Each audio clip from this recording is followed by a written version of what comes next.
Hey, what's going on, everybody? This is Nick Bolliger back with NMB Sports, and I got Brandon to my left, and I got my boy Garrett to my right. Brandon, what you got for me today, man? All right, so probably the biggest game that I think we had this weekend, Seattle going into New England and actually topping the New England Patriots. I think that's crazy that it was a crazy matchup. The only matchup that I was really looking at was our tight ends against the Seattle secondary. And, you know, Russell Wilson finally healthy, didn't have Michael Bennett.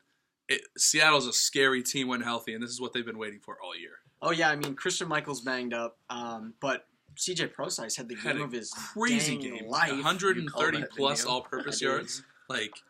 So, I mean, it's crazy to think that the role reversal happened where New England came up big on the goal line in the Super Bowl, and Seattle came up big on the goal line last night.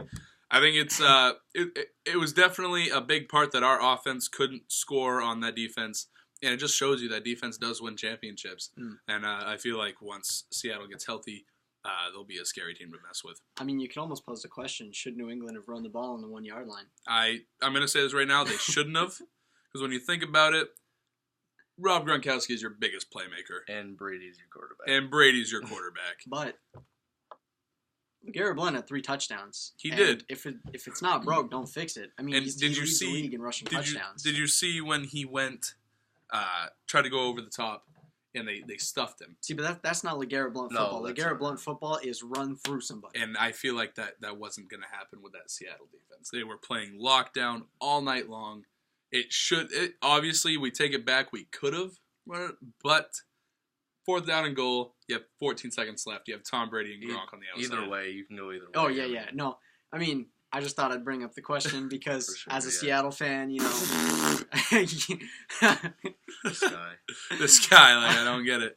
All right, so the next game that we were actually both watching. Oh, yes. We were both watching for, I think, the same reasons. I love Ezekiel Elliott. He loves Dak Prescott. And I love Dallas's O-line. And he loved Dallas's O-line. It's crazy to me that people are still saying Dallas needs to prove themselves. Well, That's crap. That's crap. I think part of the reason is they've only played 2 teams that are, you know, really in the playoff hunt.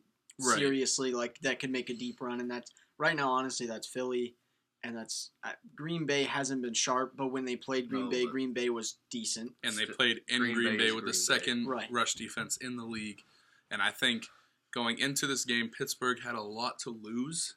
So I think they had more pressure on them to win this game. And it's crazy to me that Dak Prescott and Ezekiel Elliott being rookies have the best record in the NFL. I was talking about this last night. You think Ezekiel has 1,005 rushing yards. He has 1,005. He can be the rookie of the year, and he can be the MVP. He could be the first ever rookie and MVP. It's crazy to me. It's insane. This is the first time I've ever seen 2 rookies probably on the same team battle for rookie of the year. I mean, Dak Prescott's been amazing. His composure is unreal. And Ezekiel Elliott's athleticism is what gets it done for him. But also, he's got... They both have the O-line to lean on because they give Dak the time to be composed, but they give Ezekiel Elliott the holes to run through. Correct. And that's another thing. We've actually talked about this. We usually just argue to argue about this, but he brings up a great point, that offensive line does do a lot for Ezekiel Elliott, and I make the argument that when he even gets past the hole, that's where Ezekiel Elliott's athleticism, like you mentioned, comes into play, where he does get to the second level and does have the breakaway runs and does truck people and does drag people and stiff arm spins, and this team is nasty. I think come playoff time it's going to be Seattle, Dallas for the NFC Championship, and I feel like Seattle's going to edge them just because that at some point that youth's got to catch up. Oh yeah, at some point. I mean, the thing is though, Dallas with the offensive lines experience, like they have a young quarterback and a young running back, but they also have a 2-time Pro Bowl running back backing Ezekiel Elliott up. Right. They also have the experience with Tony Romo, and they have who can come in and Pro make an Bowlers impact on their line. And I saw on Ezekiel Elliott's 80-yard reception off of that screen. There was 3 offensive linemen running with 20 yards up the field making blocks. So I mean, like that also has to be taken into account that offensive line with that athleticism can challenge Seattle. It can. And another thing, what's going on with Pittsburgh? Oh Pittsburgh my gosh. starts out 4-1. I can understand you dropped to New England because you don't have Ben Roethlisberger. And New England's a very prolific team. Yeah. Right. And I can't believe that they dropped 4 in a row. Like, they're losing their season right now. The thing is, they started 4-1 without Le'Veon Bell. Yeah, without the most patient runner in the NFL. Right. A guy that literally will stand there and wait for the hole to develop and then go. And then hits a hole at 20 miles an hour. Oh, yeah, he's incredible. I mean, I don't understand how they can go from D'Angelo Williams, upgrade, and then start playing poor. Right. And you look at I think their problem is when you look at their past on this losing streak, they're 5th in rushing attempts. Mm-hmm. They're not 5th. They're the bottom 5th in rushing attempts and the bottom 5th in rush yards per game, which is a big problem for Pittsburgh. You need to stop Ben Roethlisberger coming off of a knee surgery. You need to start relying. Le'Veon Bell is arguably the best back in the league with Zeke. You got to start giving him the attempts so he can make plays for you guys. You know, I was watching that game and I was thinking about Marcus Wheaton is the one who's suspended, correct? Right. Now I don't know how you guys would feel about this, but I see a lot of times Le'Veon Bell lined up as a wide receiver. Right. And that's not where he shines. He shines running the ball out of the backfield. Now, I think with Marcus Wheaton not being there, they need that pass catcher. They do. They need that one guy because Antonio Brown drawing double and sometimes triple teams. They don't have that other solid guy. I think they're trying to force something that's not there, and they need to just run the ball and try to get a guy like Sammy Coates involved as that secondary receiver. Praise. He can do this, but he just doesn't get the opportunity when they're trying to use Le'Veon as a wide receiver. Right. All right. So I think we're done with football today. I think we're getting too heated, but we're gonna go to start with the NBA. Question was sent in. You guys need to draft someone. You need to draft everyone on the market as a free agent except everyone under 25. You need to draft. So you're going to draft someone under 25 to start your franchise. Nick, who you got? I got to go with my guy, Giannis Antetokounmpo. 21 years old. By the time, I think in 5 years, it'll be his 8th year in the league. So, I mean, like, by that point, he's only going to be 26. Right. And you're talking 8 years of experience. A guy who's a triple-double threat every single night. Right. He's got to be your guy to build around. 7-foot point guard. Yeah, exactly. 7-foot point guard. So Garrett, is there any? You going to agree, or are you going to try to find someone else? I'm going to agree with him. You can't. I can't go against him. You really can't with a 7-foot. I mean, you have Cat, and I was almost going to go with Andrew Wiggins because the last couple games he's shown that he's a scorer, but Giannis just does everything too well. Yeah. Right. As many people know, the Timberwolves are my team, and as Nick knows, I love big men that can shoot and are super athletic. So I'm gonna have to go with Karl Anthony Towns because he has such a high upside. In the next 5 years, I expect it to be Giannis Antetokounmpo and Karl Anthony Towns going for the MVP. I feel like these are both guys that you can run your offense through, run your defense through, and you can expect them to come up big in the moments when you need them. So now I agree with that. I just want to see one more year of Cat. See, because we've seen multiple years of Antetokounmpo and seen that improvement. Correct. And that's the difference. He's already proved himself. He's improved every year. That's the difference. Correct. Now, if he becomes a passable three-point shooter, he's going to be unstoppable. Right. He's not quite there yet. Right. No, he's still got some stuff to work it's on. crazy to think that he's still improving. And still he's growing. only 21 years old. Still growing as well. He's still growing. 6'11". So we're going to stick on the topic with Andrew Wiggins and the Minnesota Timberwolves.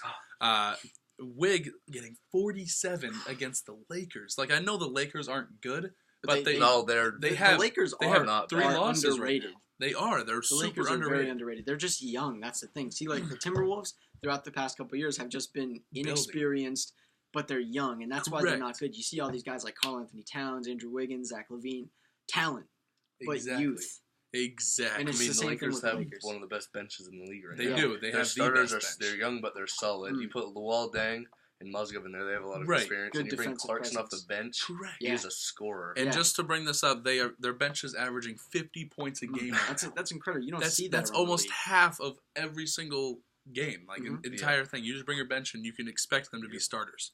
So. Another thing I wanted to bring up is the Timberwolves aren't looking too hot on the start right now of the start of the season, but it's crazy. When they do lose, they lose by very close numbers. But when they win, they win by unbelievable numbers, like 10, 20, 30. Yeah, they win by close. Again, the Lakers are not a bad team. No. Correct, and it's crazy when they just need that one piece. They need that one piece of Harry Giles, Jason Tatum. You know this draft class very well. Yeah. To bring that one guy that can do it all: pass, shoot, rebound, play defense. You know, I think the guy that they need isn't in this year's draft. I think it's in next year's draft. Michael Porter Jr. He's committed. Is that Otto Porter? No, I don't know. Not any relation. He's committed to Washington currently. He's from Seattle. Oh, is that this Washington team has what? Three 5 stars? Well, 2 of them are 4 stars, but they go to the same school. Right. And so, like, they're all from Seattle. So they know each other. Right. So 2 of them play on the same team, and Porter is going to be fitting in that small forward role. Right. He's going to be unreal. Right. But I think that's the type of player they need. Right. Or a Giles. Giles is more of a defensive presence and can be that. Which could be good because of Tom paint Thibodeau. Protector right. that they need. Because, I mean, honestly, they need another... They need something to add defensive presence and scoring, and that's kind of what Giles and Tatum both do. Right. Playing under Coach K right now, they're going to get that experience under a world-class coach. So the third and final question we have, this game against OKC and the Magic couldn't have come more close. Serge Ibaka has the best game of his life. I don't know why he couldn't do that in Oklahoma or in the playoffs, but Westbrook also getting his 40th triple-double, and he's only 28. 5 triple-doubles and 40-plus points. It's insane. 41 points. I think he had something like 16 assists, too. Yeah, 16 assists, 12 rebounds. 16 assists, 12 rebounds. You know, I very much like Oklahoma, and I think they have a great team that's built for, like, playoff time. Right. Because they have that go-to guy who's going to take the last shot if it's there. And they have these wonderful bigs, but they're not really built for the regular season and that, like, shooting, open the game up. And that's another thing. They need to make sure that they get that drive and get a good seed so that they do get advantage. They really need Victor Oladipo to step up. I mean, he's had, 15-point performances, but he hasn't had the numbers that he needs to have for them to be successful. Yeah, exactly. And, like, I think come around December, January, that's when the vets start actually, like, getting their groove, like, all right, this is how the season's going to go. We have to start doing some work. And I feel like around that time, he will start to... Yeah. And again, being an Oklahoma fan, you know, I'm almost confused with Billy Donovan sometimes. Yeah. Because, like, against Golden State, a guy like Enes Kanter, who can have a great impact on the game, be that paint presence you need on offense, plays 3 minutes. Right. 3 minutes against Golden State. I don't agree with that. Now... You know, maybe he had another reason. My theory was he's stashing him for the playoffs. Right. That's my hope. But you know that's a must-win game in my opinion for the team morale. So, but against Orlando, you know, Russell was unreal and they lost. You know, he had what? They don't have that second guy to step up and. They don't have a number 2. They don't. All right. Well, that's it for today, guys. Thank you for watching this episode. I'm Brandon Rowe.